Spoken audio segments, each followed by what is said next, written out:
Our 26th vehicle we've purchased from Eurasian Bob, and this one's for my daughter. Let's find out how we did. Let's get started.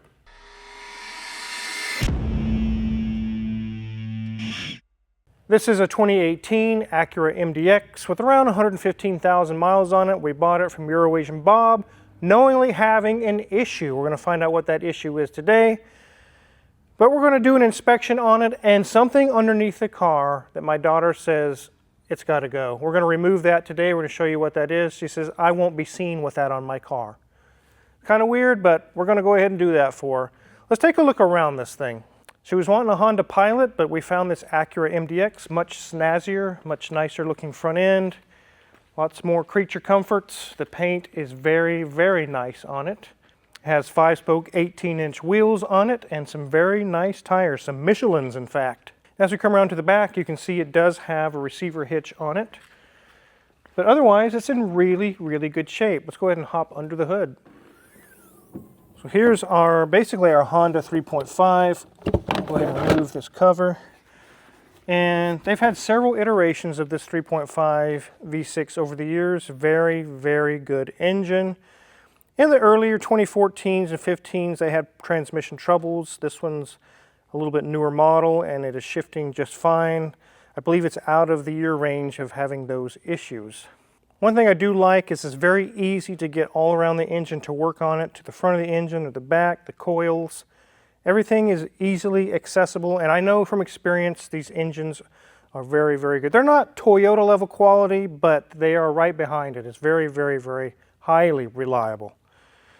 This one's fairly clean. It's been taken care of. I can tell it's had all of its services. Everything's in really good shape. Let's go ahead and jump into the interior, and Mrs. Wizard will give you guys a tour of my daughter's MDX.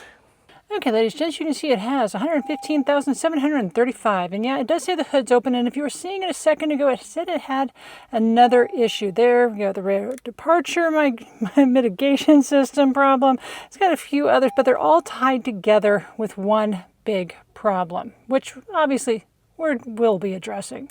But as I turn off the key to save my daughter as well, I did birth this child. It's not just the Wizards after all, but again, this is what my daughter will be looking at when she's driving down the road. We look up here, got a nice dash, very hard plastic, but again, it's in good shape, looking good. Have some lovely wood-esque trim. We have two screens here, not one, let's give them two. And what's the irony is that she had an MDX a long time ago, and the one screen she had with hers that controlled the HVAC system was on the blink. And so sometimes you could turn on the HVAC and control it, and sometimes you couldn't, depending on what that screen was saying. So, that was kind of annoying. She didn't last with that one very long, but it was also a gas guzzler. I like how it has side vents on each side flagging our screen here. We do have a nice little wheel here for selections in that screen. As we move back, we've got our cup holder. We've got our gear selector right here, just all push button. Have a nice little hidey spot here. And ooh, she's left me some gum. Thanks, kid. And we move back. We've got a spot here and it's kind of stiff, but okay, she's got a charge port in there. Okay, nice. But it is a little pop sticks in there. So we look in here, nice big spot, and it actually connects to that front one there. So you can see there's the rest of that cord. Put this down, bring up just the top, and here is a pin. Well, she is a college student, so I guess she does need to be taking notes. As we look at our seats, everything is looking really nice. Nice dove gray. Got more dove gray on that door card as well. Liking how it has that chrome accent between the dark gray and the light gray. As we get to our back seat, looking good. It's got a 40-60 split, and behind that row is also a third row seat, so she can fit a lot of people in here, but being that she's a college student, she's doing a lot more working and hauling than, well, hanging out with friends. Let's look at our headliner. Everything's looking good. No Cheeto fingers up there. And as we are back at that steering wheel, got our nice Acura symbol right here, and lots and lots and lots and lots of buttons in here. Wow, that's a lot of buttons than we're used to seeing on a car. So, okay, well, hopefully she can get them all memorized so she can focus on what's in front of her. So let's get this up in the air now and see what's going on the underneath. Let's see if we actually did get a good buy.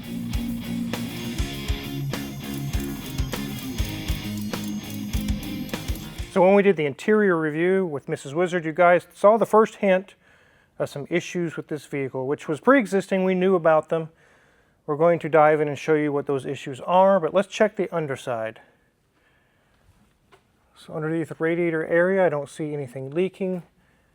And as expected on a Honda, on our oil pan and our transmission, I see not a drop. 115,000 miles and dry as a bone. These brakes have about 50% remaining, so they're still good. The CV boots are good. Nothing loose there, and our strut is not blown. Sway bar link is good. Brakes are about 50%. CV boots are good. Strut is not blown. Nothing loose there, and our sway bar link is good. One thing that's nice on these, you can see the front of the engine from the bottom pretty easily. We can see there's no oil leaking or anything going on. It looks like it has timing belts, which will probably need to be done soon. We'll get that scheduled in with her. Everything looks good otherwise. As we're going back, you can see that it does not have all-wheel drive. It's front-wheel drive. It'll be a lot less complexity for her, a lot less things to go wrong. Just front-wheel drive only. We have exhaust going 2 into 1, and then back into 2 back here. Kind of a weird way to do dual exhaust, but I guess it works. Our differential would normally be here if we had all-wheel drive. And strut is not blown. And the brakes, they're about 40–50% remaining. See if anything's loose. Nothing's loose there. Our sway bar link is not loose. Brakes are the same over here. No CV shafts to check because there literally isn't one. Strut is not blown. Sway bar link is good. And nothing loose here. So as we get to the back, it has this receiver hitch tow bar in it. My daughter told me, she looked me right in the eye, she says, "Dad, I want that garbage off my car." I was like, "Well, you might tow a trailer." And she says, "I'm not towing anything. I'm never towing with this car, and it looks hideous. I want it gone." Okay, we're going to make it disappear for her.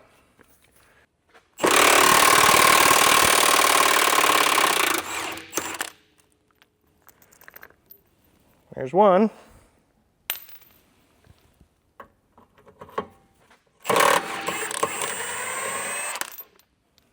Two.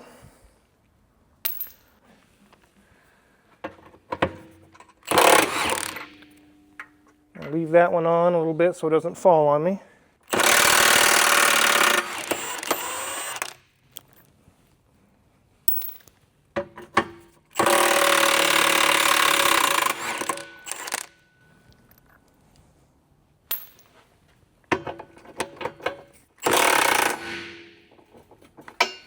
Okay, this thing's pretty heavy, Mrs. Wizard. You're going to get to do some mechanicking today. Ooh, lucky me. Thank you, sir. You ready? I'm ready. There's one.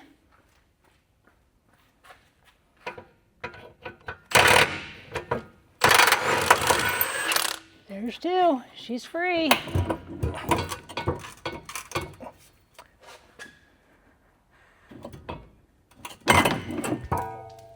Yeah.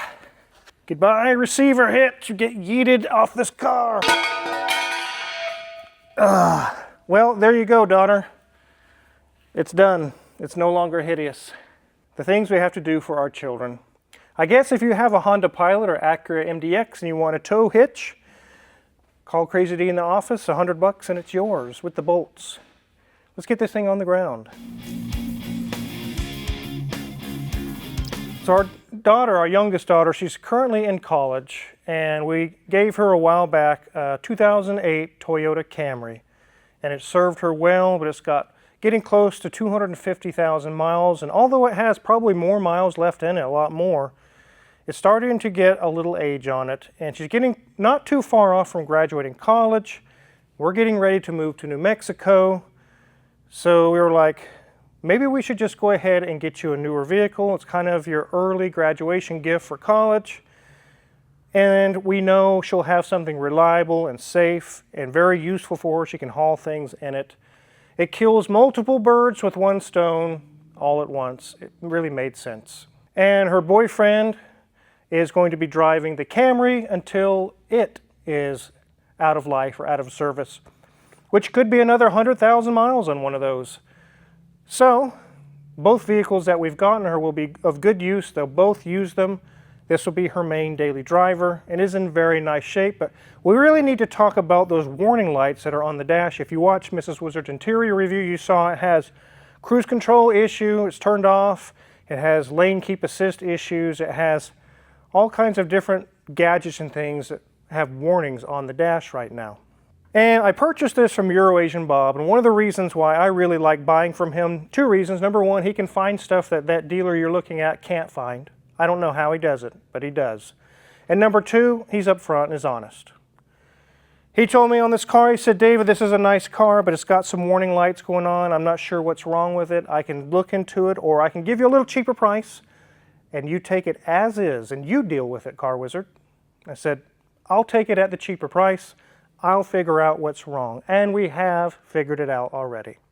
So I went ahead and plugged our handy dandy Autel Ultra S2, which Autel's been nice to give us. We'll be doing a video on that pretty soon. Very fast, powerful tool. And it had code for failure of the camera unit.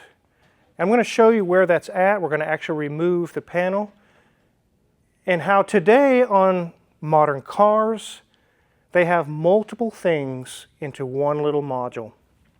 It only has one little failure, but it shut down tons of options on this car until you get it fixed. It said the camera unit is not working, so we're going to shut off your cruise control, shut off your lane keep assist, shut off your several other options that it has. It lists several things on the dash. And it basically says you don't get to have those back until you get that one little thing fixed. You guys know with Toyotas and things, I've told you in the past, Lexuses especially, if there's a misfire or any kind of emissions data, it'll throw in the check engine light, and even though it has nothing to do with the rest of the car, just a small emissions problem, it will shut off your cruise control, and on some vehicles even shut off your AC and say you don't get those back until you get those problems fixed. It's kind of a roundabout way of how most people will say, I can fix that later. I don't want to mess with that right now. They've kind of make you fix it, whether you like it or not. So let's go ahead and go into the interior. I'll take this apart real fast and show you what's broken on it. So I want to show you how you get to it, and then I'll show you what the actual part looks like. We're going to talk about where we go from there. It's located up above your rear view mirror here in this little black box area. You can see this tiny little slot. It's made for a little screwdriver to go in. And just pop it loose. And you're starting to see there's some electronics in there. We'll go ahead and remove the shroud.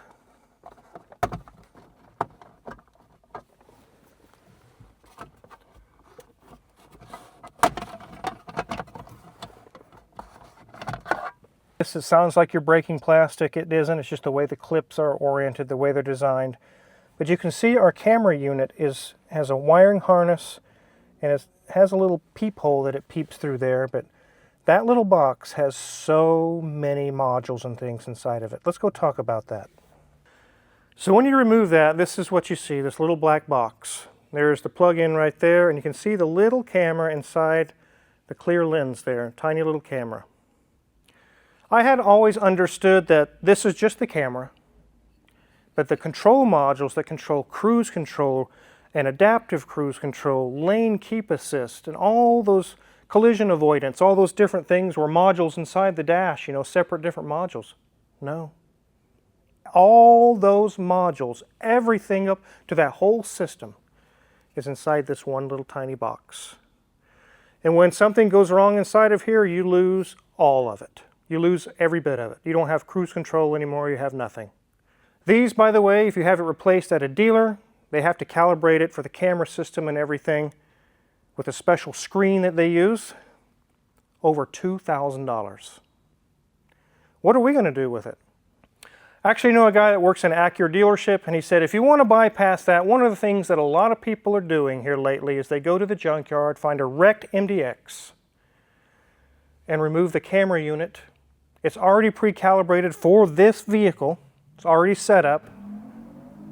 No muffler Newton, guys, listen.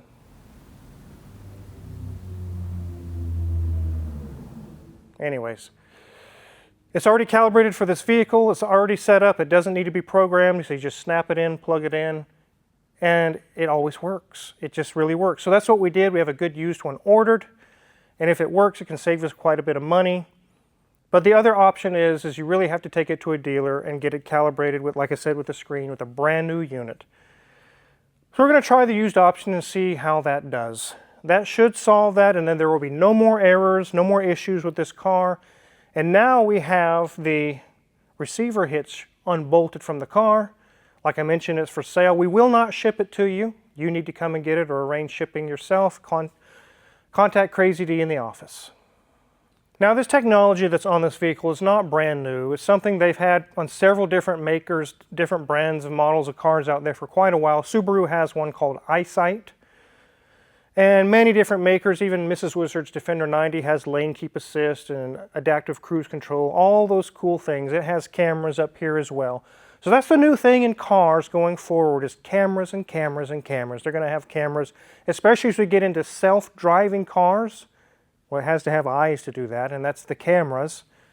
A Tesla has cameras. It uses those for the self-driving and also all the collision avoidance, all those different things. And these systems, when they fail, like I just mentioned, they have multiple things all crammed into little tiny boxes.